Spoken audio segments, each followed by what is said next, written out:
नमस्कार, मी डॉक्टर विजय राठोड, जिल्हाधिकारी कोल्हापूर। आज मी तुमच्याशी 31 मे जागतिक तंबाखू विरोधी दिन याबद्दल संवाद साधणार आहे। तंबाखू सेवन हे एक व्यसनच नाही, तर ते आपल्या आरोग्याला आणि आपल्या समाजाच्या आणि तरुण पिढीच्या भविष्याचा एक गंभीर विषय आहे।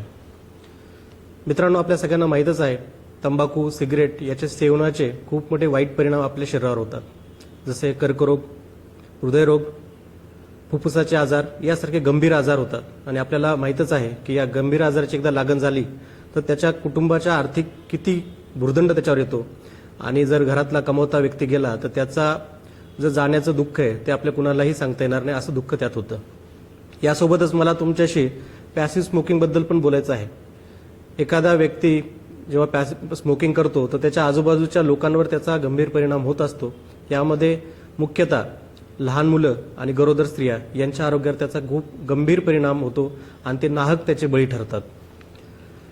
तंबाखू, सिगरेट याच्या विरुद्ध प्रशासनामार्फत कोटपा कायद्याच्या अंतर्गत खूप मोठ्या प्रमाणात कारवाई केली जाते।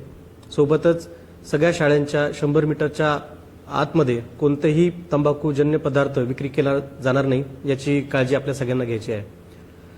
हा एकटा प्रशासनाचा नाही, तर आपल्या सगळ्यांचा लढा आहे। आपल्या देशाच्या भविष्याच्या, समाजाच्या भविष्यासाठीचा हा लढा आहे।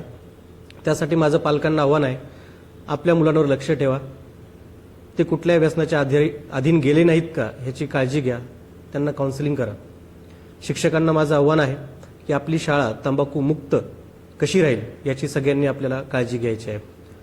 माझ्या तरुण मित्र आणि मैत्रिणींना मला सांगायचं आहे, व्यसन असणं हे काय कूल नाहीये। सगळ्यात कूल गोष्ट काय आहे की व्यसन मुक्त होऊन निरोगी राहणं आहे। तर आपण सगळ्यांनी एकत्र येऊया, तंबाखू विरुद्ध लढा देऊया आणि तंबाखू सेवनाशिवाय आपला समाज हा आरोग्यदायी बनवूया।